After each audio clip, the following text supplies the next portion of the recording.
Use transforms, edit, delete by type history, just to get my geometry clean. Call this something like base geo, like you guys have all been doing up till now, I assume. And I'm going to put in a simple joint setup in this, very similar to what you guys have been doing. So, just grab the joint tool here. I'm just going to click reset, I guess. Clavicle, shoulder, elbow, wrist, hand, enter, skeleton, insert joint, forearm twist. Okay? I don't like this. I'm redoing it. Because if I was actually doing this with this geometry,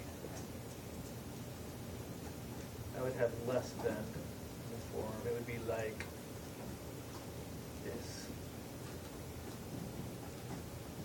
There we are. All right, insert joint tool, forearm twist, kabam, insta awesome. I'm going to name it.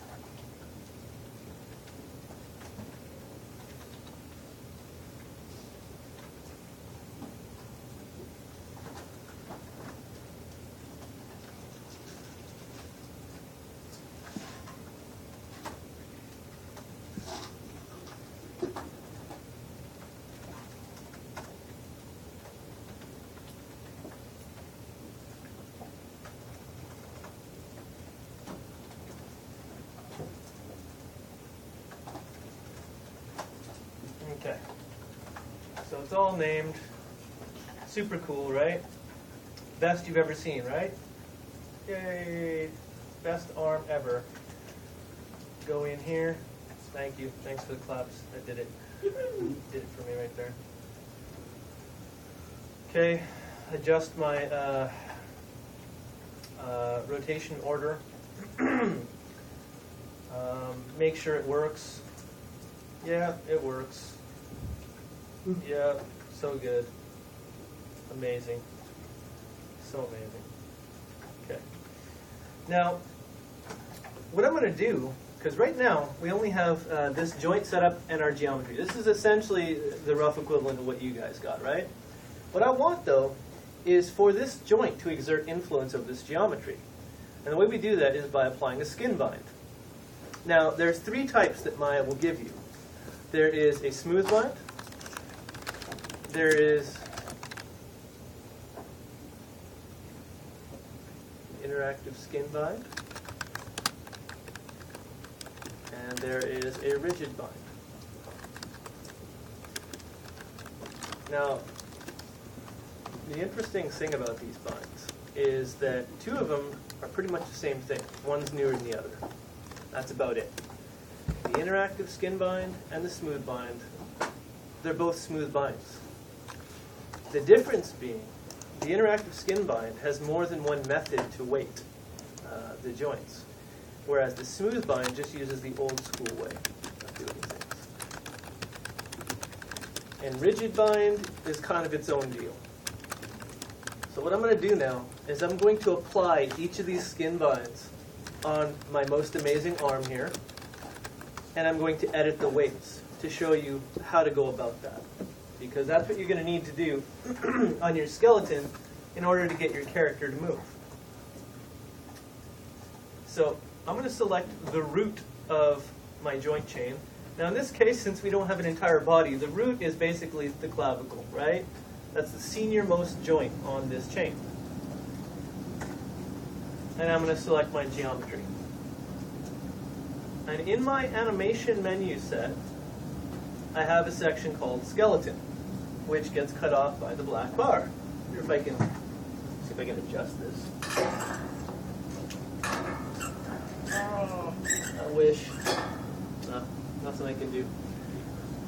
Let me see if I can.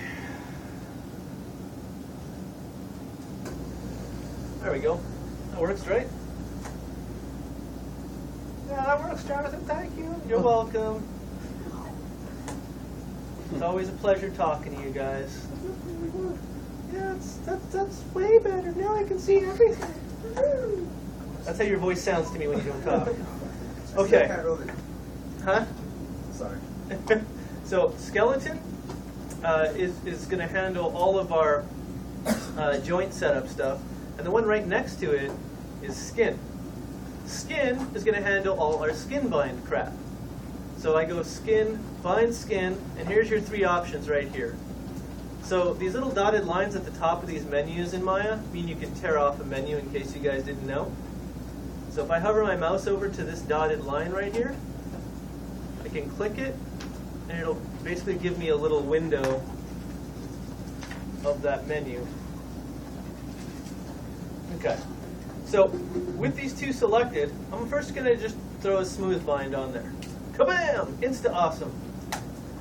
So now my joints, let me turn off my grid here. Can you guys see that? The joints are like all a separate color. Let's see if I can do animation, joint size. If I make it dense, a little bit better, huh? Not too much. Oh well, live with it. When you throw a skin bind on there, it's going to turn your joints into this multicolored display. Now, at first you think, oh yes, that's really good. That's like a practical, that's very... Here's the thing. You ever get rid of that skin bind, your joints don't change back to dark blue. So what I'm going to tell you is, this coloration on your joints is basically telling you there was a skin bind applied once to me at some point in time. Whether or not it's still relevant, or whether or not it still has that data on there, it may not. But once you have applied a skin bind, you're going to get that color. Okay? If I select a joint, it's going to turn my geometry this kind of fuchsia color. That's basically telling me, every time I see something like that, that is exerting an influence over this other thing. And that applies to entire hierarchies. So, I'm going to try not to get too ahead of myself here, but see if you can follow with me here. If I have a controller setup that is driving my joint chain and is in a hierarchy driving my joint chain, and I select that controller setup, since it controls the joint chain, it's also going to highlight that geometry. So just like with the coloration, just because something has an influence on something else doesn't mean it's not by way of an intermediary. Okay? But don't panic when you get this fuchsia. It just means that something you have selected is exerting an influence on this other thing. And that'll apply to geometry, and it'll apply to curves, and it'll apply to joints, and it'll apply to whatever. Okay? That's Maya's way of telling you. So, with this elbow selected here, I'm going to hit E to get rotate. When I rotate now, if I hit 5, my geometry follows along. Notice how it pinches right here? That's because it's reaching a compromise between the elbow joint and the shoulder joint here, right? It's trying to find some way on this ring here to reach a compromise between the two. The end result being that it's following a little bit of this direction, it's following a little bit of this direction, which is static, and the same thing over here. So I'm only rotating in Y right now. So basically, since it's not following this guy verbatim, that's why it's pinching, right? And that's why we actually have to go in with the smooth bind and refine our weights, because that may not be what we want our elbow to do, right? Okay. So, in order to refine our weights, now that we have them on here, and just to show you it's through the whole thing, this is the Tootsie Roll thing I was talking about, by the way. If I twist something too much, suddenly it looks like it's got a Tootsie Roll wrapper, right? That's why we put that twist joint there. What we're going to wind up doing is we're going to have the wrist control the forearm at about half the rate. So when you rotate your wrist 90, your forearm is going to rotate at 45, thereby avoiding that Tootsie Roll effect. Just FYI, that's where we're headed. That's why I forced you guys to put it there. Anyways, so editing the weights here. So here's generally how you're going to do that. Let's say this is my elbow, even though this is the bestest model ever, I know, and it's sometimes a little hard to see because of the blinding awesomeness. if I want to edit that elbow, chances are excellent that I want the edge on my geometry that's on the rigid side of my elbow to hold its form more, rather than try and reach a compromise between the two. The part where I'm going to want it to reach a compromise is right here where my arm bends in on itself, right? Because I don't want it flipping out or interpenetrating or doing any kind of funny business. So essentially what this puts us into the position of doing is having to decide who has more control. And the way we do that is through weight painting or weighting is what it's called. So in order to do that, you're going to select the geometry of the object that has been bound, and you're going to notice now that all our channels are locked. They're all grayed out. Here, see that? It's basically saying, no, no, I follow the beat of the joint's drum now. Thank you very much. And in order to get the weight painting thing, you can go back to your skin menu set. You can go down to Edit Smooth Skin, and you can go to Paint Skin Weights tool and the little option box here, and that'll bring up, which I tear off by the way, this Paint Skin Weights tool, along with a whole host of settings that'll be invisible to you if it stays docked. The other thing you can do is you can simply go to the animation shelf and double click this one that looks like a paintbrush painting a nose or something. I don't really know what they were going for with that icon, but that's what it looks like to me. Looks like there's like a nostril there. So what's that tool called? It's Skin, Edit Smooth Skin, Paint Skin Weights tool, and the little menu. It's usually just referred to as Paint Weights tool. Yeah. But proper my terminology, Paint Skin Weights tool. There you go. If you go to the animation shelf, it's already there by default right here. The one with the little brush on it. You double click it, it'll bring up the same thing. Okay? This tool is what's going to allow you to edit weights in a more intuitive manner. You're going to have to hit 5 though, so you can actually see the weight that's being applied. By default, it's going to show it to you in a black and white range, with solid white being 100% weighted, and solid black being no % weighted. Okay? Now, I'm going to tell you that this too is an old way of painting weights in Maya. It's the way Maya has always painted weights. It is not perfect by any stretch of the imagination. It's artist-friendly to use. So it has that going for it. But the downfall of this tool is, how do you know what solid white versus 0.999 white looks like? We don't see that many shades of gray in reality. We think we see a whole lot more. So it is very, very easy to think you have something 100% weighted to one thing when you've left a teeny tiny minuscule amount on something else. So there is another way of viewing this weight setup in this menu that is a newer way of doing with it. And if you scroll down in your Paint Skin Weights tool menu here, you have under gradient this use color ramp. If you check it on, white is still 100% and black is still perfect 0, but now you have a whole range of colors. So now you can see that nothing here is perfectly 100%, right? Although I would think that would be 100%. Anyways, moving on. So I'm going to go back to my menu thing after I've done this. Now, up here, under Influences, you're going to have a list with all the names of your joints. Here's why naming your joints was so damned important. If you had seen joint 43 in this list, you'd be left trying to find joint 43. The problem compounds when you have many, many instances of that. But now I look at it and I go, oh, look, I'm looking at the left clavicle. There is no confusion as to where that is in my model. Even if it does highlight, I still don't want to be left to guess, because starting to do that is the easiest way to start making mistakes. If I select something else, you're going to see it has a different set of weights. So this is now the elbow, which is that joint right there. Shoulder, right there, right?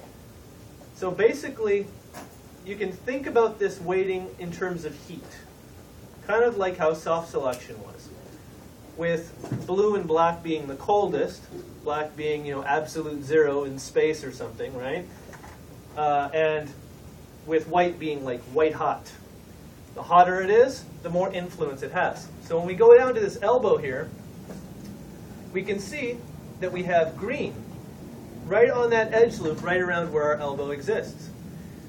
If you look at my gradient here, green is just about in the middle, right? Okay, so what I probably want to do is add weight on this edge loop on the elbow side of it to the shoulder, since that's not the one that bends. That'll keep it more holding its form in place.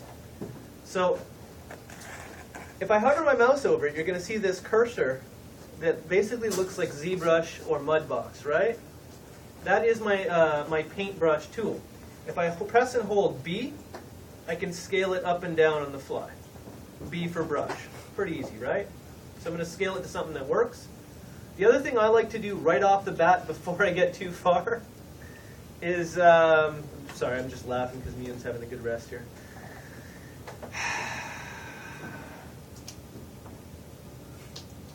This is going to suck for her when she doesn't know how to do this. I feel bad. A little bit. Ian. There you are. Hi. How you doing? It's hard, right? Yeah. Okay. So, in the paintbrush tool here, I like to switch the brush to this one, a solid brush, because that way there's no drop off. These other ones are like in ZBrush, where there's fall off on these outside edges, which means that if I type in a value, I'll think I'm painting that value, but as soon as it gets close to that edge, I'm painting a percentage of that value. What percentage? I don't know. It's based on that fluffy little gradient looking thing right there. If I want it to be consistent and actually be painting the exact weight I tell it to, switch it to solid. Right there. That's the best way not to mess up. Okay. So, moving on. We have opacity and value. This is new. That's interesting. We're going to get to this in a second. But for right now, we're painting skin weight. That's interesting. They have dual quaternion blend weights. Anyway, we're painting skin weight, opacity, and value. Opacity and value in this skin weight tool, they work in very much the same kind of way you would think of maybe a gouache paint or something like that, which you're going to be going, huh? Okay, the other way to think of them is like, say, a marker. If you're dealing with a paint marker, it's going to be 100% opaque, and it's going to give you 100% of the value, right? If there is any kind of wash on it, which is to say if there is any percentage of something else beside that paint, it's not going to be perfectly opaque, right? In essence, you are reducing the opacity.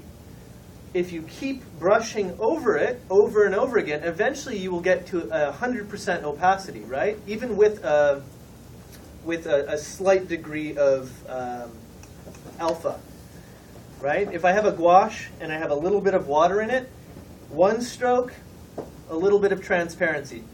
Let it dry, paint over it again, a little less transparency, etc., right? Makes sense. Opacity here works exactly the same. Think of this as the dilution of your value. At 0, it's just pure water. At 1, it's no water and it's pure paint. The value is like the color that you are painting with, except in this case, it's percentages. 1 is 100%. 0 is 0. It would be the absence of any color in that case, right? That would be like painting black. So it's an easy thing to get confused on, but generally speaking, if you want to go in passes to weight towards a goal, the idea is you lower your opacity to a small enough value or something that you can add little bits of weight to something, right? Which brings me to my next section right here. Paint operation. Right now, it's set to replace. What replace will do is it'll take whatever you plug in here, and it will put that value on these intersections, those verts, because the vertices are what we're weighting. We say we're weighting geometry, but in reality, we're weighting verts to joints. Okay? So if you're at replace, it's going to replace that value. So right now, if I was to paint over that, I'd be painting solid white because it's 100% opacity and it's 100% value. Let me just show you what I mean. So I'm going to go over here and just draw a line. Basically, when this arm bends now, that's going to move exactly with the arm. Let me just show you. Even though it's not over here like what makes sense, just because we told it to follow this guy, it does what we tell it to. All right. So, weighting is incredibly powerful as far as that's concerned. So that's replace. Add is exactly what you think. Yeah, that value you have, that's great. Keep that and add this too. In which case, if it's at 1 and 1, I'm adding 1. Normally that's not a bad thing, but Maya's default setting makes it a bad thing because 2 versions ago Maya wasn't so dumb, at least to my recollection. Maybe I'm off here, it might have been 3 versions, but in the old days of Maya, it would normalize weights. So every weight that you would paint would handle it like a balancing scale, leading up to 1, which is 100%. In newer versions of Maya, they disabled that, which means that although in reality, if we weight any of these points, we can only go between 0 and 100%. Without normalized weights on, it'll allow you to go to 200% and 300% and 400% and whatever percent, right? It actually makes things much more difficult because now you don't know why your geometry isn't following the way it's supposed to. You've left it up to Maya to create a compromise. It says, I think I know what you mean now, and you probably mean this. The problem is that takes away our control. So we're going to come back to that in a second. But generally speaking, if you click Add and you go to a lower opacity, it's like you're using a marker on paper. And if it's a light, warm gray, and you're streaking over the same gray, you're just making that gray darker every stroke that you go over it, right? You guys have used markers in your life, right? Okay, so that banding you get, that's how you would think of it with opacity. So add is incredibly useful if you want to do something like this elbow. Because that elbow, I'm not going to say, yes, I know that's exactly 75% weighted to the shoulder and 25 to the forearm. I'd be guessing. As long as I'm guessing, it's a lot easier to work in baby values and work my way up to what I actually want than it is to just start randomly picking values. It doesn't even make sense the other way, right? So that's add. Just stay away from scale. Scale's values, the devil, stay away. And smooth can be a good thing or a bad thing. Smooth is going to work the same way that, and if you guys have used ZBrush, it's going to work like that. Which means that if you press and hold Shift, you'll get smooth in Maya when you're painting. That also means that if you paint over an area that you've carefully weighted, essentially what you've now told Maya to do is reach a compromise. Your nearest joints, reach a compromise between those because right now you're too harsh. It's really great for quickly reaching those kinds of compromises between weights, but it's really crap at getting it right. So it's there for you, I guess, if you need it, but not always the best way to handle things. Okay. So now we're going to get into a little bit of procedure here. So I'm just going to close this for a second. When you are weighting a joint, and I know we've only messed with smooth bind, there's a few more methods of weighting, which is why I'm taking the time to go through this, because this is actually the one you're going to be using. Not necessarily smooth bind, but this weighting method. And it's imperative you guys understand how to approach it before I start throwing extra junk at you. Okay? When you go to weight something, what you're going to want to do is you're going to want to take your joint and you're going to want to hit S on frame 1. Drag your time slider to another time. In this case, I'll say 12. And I turned auto key on. You guys can hit S again if you prefer. But basically, I'm going to set another keyframe. So I'm going to take Y, and I'm going to bend this over here.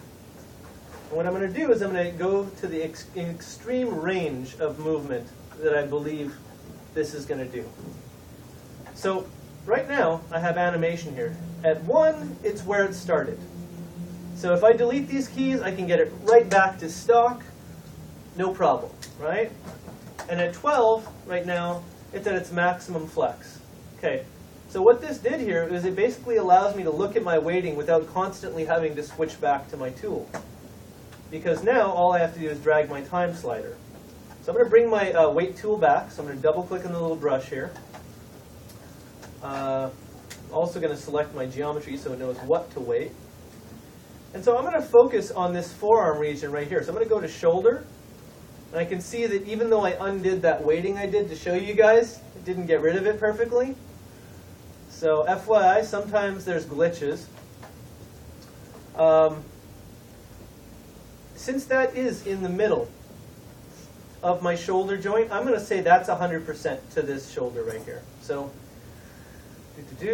I'm going to go to add, opacity 100, value 100, and I'm just going to paint around this. Okay, and now let's scrub my timeline. Okay, see how it's no longer moving when it bends? We essentially took care of that issue. All right, next thing's next. Let's fix this elbow right in this region right here. So I'm going to leave it at add. I know it's a little bit hard for you guys to see here. I'll do it like this so you guys can see it. I'm going to drop my opacity down to something like 0.1, which is essentially 10%. So I'm going to start off by painting this area right here, 10% more to the shoulder.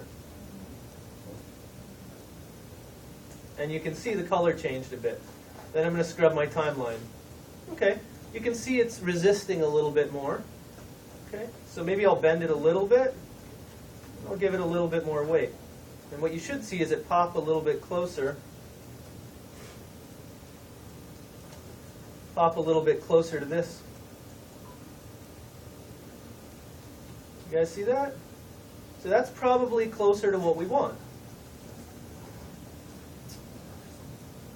But maybe we don't want this flexing over here. So at the same time, I'm going to go back over here, and I'm going to add 10% there. Okay. And we're always painting on the first frame, right? Oh, no, you can paint it any frame, but let's see. If I was to, say, paint these over here, they're going to pop out of place. That's why I constantly scrub, because what I'm really looking for is the movement, to see if the movement is working. The best we can hope to do here is really reach a compromise between these guys that achieves the result we want.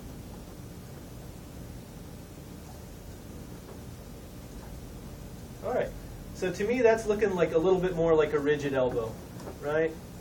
But now maybe I'm going to myself, hey, I don't like that flex there, right? So I'll switch to a different joint here, maybe this forearm, and I'll say, yeah, I want you to hold your shape more. So now I'm going to start adding weight over here. Simple, right? Okay, so that's holding that shape pretty well. If you see an area that's not quite playing ball, you can press shift and see what that does. That didn't really help me. So maybe I'll add some weight and then press shift. And basically what shift does is it redistributes extra value. It'll become clearer in a second when I show you component editing. Okay, forearm.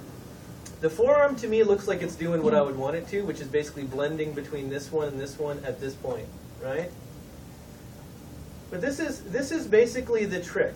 This is the trick to actually creating realistic deformations here, is just going in and painting weight in such a way that it reaches a good compromise.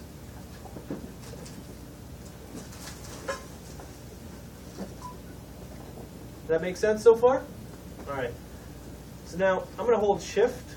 I'm going to go to elbow. I'm going to hold shift, and I'm going to paint this area here to add a little bit of value back and make it average it out. So I get a little bit of movement there. But you see, even if I continue pressing shift and smoothing this, it may not be enough. That's why it's absolutely vital you understand how to use add, replace, smooth, etc. Because let's say I wanted to take value away now. Let's say I wanted that to be back at 0 now that I've done shift and smoothed it. Well, I can go to replace and say I want this to be at 100% value, opacity, 100% opacity, and 0% value. Now I am absolutely positively painting a 0 value, right? This will take value away. So it's basically the same thing as erasing, but It's basically the same thing as erasing, but what you're saying is, I don't want any value of the elbow affecting that bit of geometry there. Do we know where that value went? No. We can assume it went here since that's the closest joint and it's the most logical choice. But could there be a little bit of value that went away from here that was added over here? There could. That's the trick with weighting. Okay? So probably the tool you're going to be using, that's Smooth Bind. This is your tool in a nutshell. Let's say, though, that I'm having difficulty because my geometry is really hard to look at for whatever reason, and I can't find the specific verts in the gigantic wiry mess that is my geometry. Let's say it's, even though we use blend shapes, let's say I have a joint-based facial setup and I want to weight something in my face, right? But my face is really complicated because it's very dense mesh-wise. And there's a very specific area I want to add a very specific amount of weight to. There is another method of editing weight that we can use in addition to the Paint Weights tool. And it's the component editor. So if I turn these joints off, do joints, and I select a range of verts. So let's say those ones. Let's say those are my specific group of verts I want to weight, right? Because for whatever reason, I just can't get to them very well with the paintbrush. The other thing I can do is I can go up to Window, General Editors, Component Editor. Now this one's actually a really important one, so I'm just going to point it out one more time in case you guys missed it. It's Window, General Editors, Component Editors. You need to have your verts that you want to edit selected in advance. Okay? And you want to be very specific of it. Think of this as the smart bomb of weighting. You need to zero in on exactly what it is you want to have weighted, have them selected, and then go to the component editor. Okay. Just going to wait till you guys stop writing, because this is important.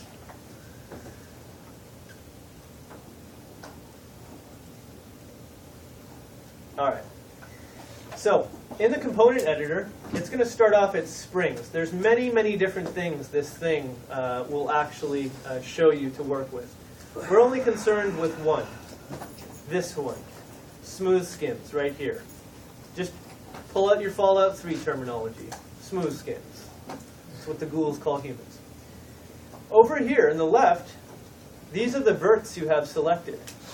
Now, if there's a huge-ass number of verts, fear not, because you can select an entire row and put one weight, and it will update the entirety of it.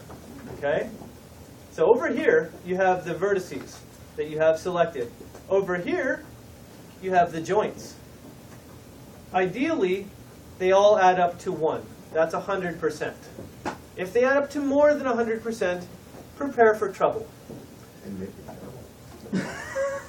What's that? I couldn't help myself. That's great. Or to put it in a Lebowski sense of things, you are entering a world of hurt, a world of pain. Okay? So make sure that's at 100%. But here's what this thing does for me. Okay? Now I can say, okay, those verts right there, I only want them to be weighted to the shoulder. So notice here we have 0.997 of a weight on the shoulder. And they've redistributed value to the forearm and the clavicle, as in 1,000th of a percent to the forearm and 2,000th of a percent to the clavicle. Super handy, right? Not really.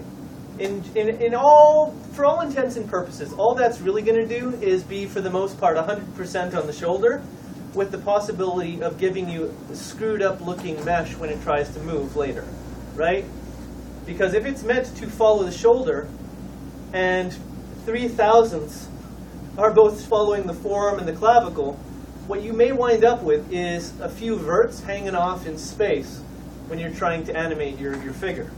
So I'm just going to make damn sure that these vertices are all set to the shoulder by highlighting that entire row and hitting 1 and hitting Enter. And now what you're going to notice is it basically eliminated the other joints from my list here, and it just says, oh, shoulder then. and it just put them all to 100%, and it put the total to 100%. Okay? This is the smart bomb method of weighting. Not as intuitive as a brush, but if something just isn't listening to you, there's where you go. Okay? So, component editor, smooth skin, values. Alright, so that's smooth bind in a nutshell. Are we good on smooth bind so far? Kind of, sort of? Sort of. Alright, which part am I losing you on? I don't want to... I told you you did. No, I wouldn't. Just tell me and hope for the best. 90%. Okay, fair enough.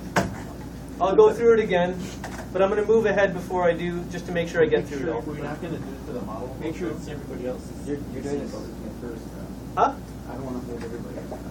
You're not. You're in the class too. You're just as valid a student as everyone else. Just in case everybody else got it. I don't care about everyone else. Just see this. I want everyone to get it. If anyone doesn't, that's not mission accomplished for me. I'm still not 100%. Okay, good. Okay, so can we zero out an area you'd like me to go over first, or just the whole damn thing? Well, because at one point you said to stay away from the ad, and then all of a sudden it's gold. No. No. Stay away from the scale. And Scale is a. Just stay away from it. So I'll stay away from scale. Unless, of course, you can explain to me what it is we're... That's the issue with things like scale and smooth. They kind of automaticify what you need to just friggin' work. You know what I mean? We don't need a make art button. We make the art. Right? The weight painting can only be done in perspective, right? Like you can't go to... No, you can go to the other... Oh. I mean, Shanae, you have me second-guessing myself. So you could do the whole thing using component editor? Yes, you can... Okay. Knew I wasn't crazy. Okay. What was the question? You could do the whole thing with the component editor and not do the component. Hypothetically, if you are just a glutton for punishment, you absolutely could. There's actually 3 ways to create weight paints, or I should say weighting on the joints in this.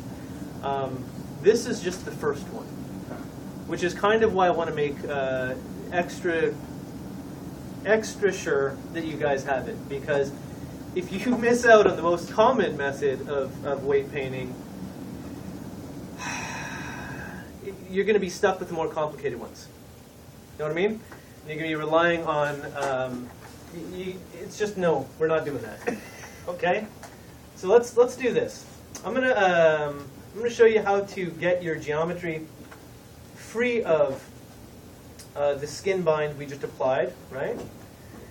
And we're going to go up to skin, and we're just going to go to detach skin. Kabam.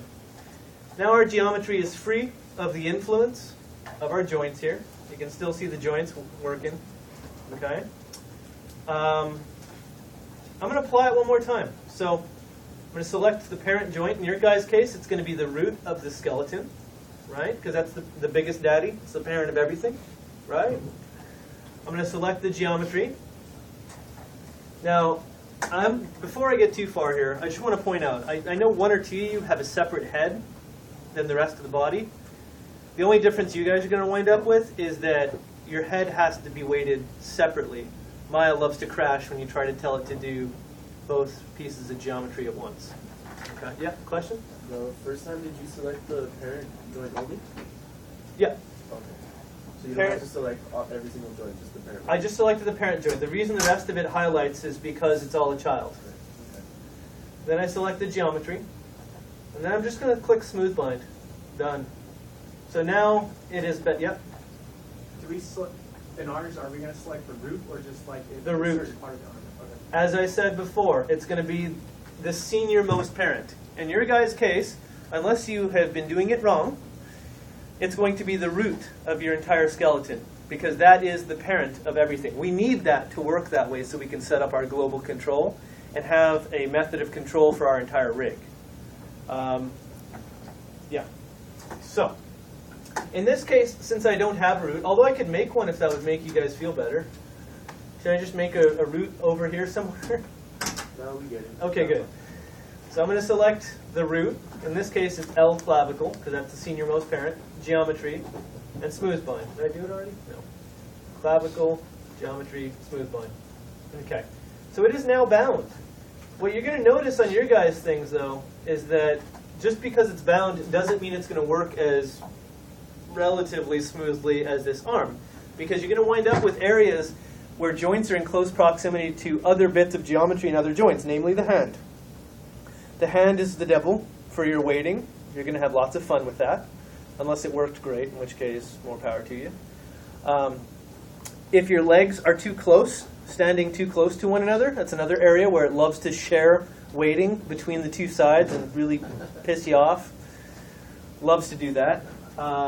In any area where there's close proximity, it's going to do that. Because essentially what's going on here is you're selecting these joints, and what they are doing is they are looking out at the geometry.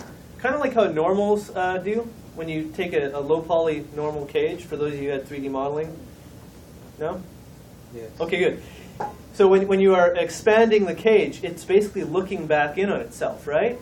Well, your joints kind of do the same sort of deal here. Now, there's various algorithms that handle weighting, but if I'm just to bottom line it for you and not get into all of the different methods, all of the different algorithms that do this, essentially what this guy is doing is he's looking at the geometry, where it is in relation to it, and it's saying, well, then that is probably weighted like this. And it just tries to evenly balance the weighting going forward, assuming that you put the joints where you want the bend to happen. The problem, though, is what we notice here when we try and bend our cylinder, is that it can only guess. That's where weight painting comes in, because we don't want it to guess. We don't want a flabby-looking elbow. That's kind of weird. It goes against the idea of having kind of a rigid surface there, right? So that's where weight painting comes in. So in weight painting, we're going to select the geometry. I'm just going to double-click this paintbrush thing because I find it the easiest way to pop it up. It's actually, in my mind, that's a bad habit, though. Because what if you don't have that shelf, hypothetically? Not that you wouldn't, but... So, if you need to find it, it's skin, bind skin, smooth bind, or edit, smooth skin, paint skin weights tool for the paintbrush. Okay, so once you have that going, you're going to need to be in a shaded mode to see what you got. By default, it's going to be this black and white looking thing. And you can kind of see how it would be a lot harder to paint solid value on this when you're guessing the grays, right? That's why I like to go down, turn on color ramp, because now that is definitely a different value than that, right? Yes. Thank you. You guys like, I don't get it, and then you leave. Okay. Sorry, I had to. It's all good. Emergency. Replace will replace the value. Add adds to it. All that means is that if I have 1 and 1, and I paint, I'm painting solid value on top there. If I'm painting 1 and 0, oh, that's add. I'd have to be on replace to remove it. But if I'm on add, I'm adding nothing. And so it's just going to like laugh at you like you did to me a second ago and go, no. It's basically what it did. Replace, you can do any values you want. If opacity is at 100%, whatever value you tell it is exactly what value it will paint. So if I want it to be a perfect blend between one joint and another, I can go 0.5. I can go to the elbow and I say, yes, I want you to be perfectly blended. Notice it's not changing, because that's already what it had in mind. It's like, I know that.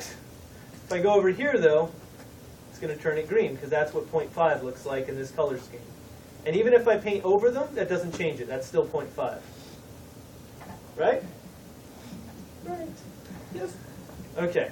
If I want to take weight away, 0, getting rid of weight.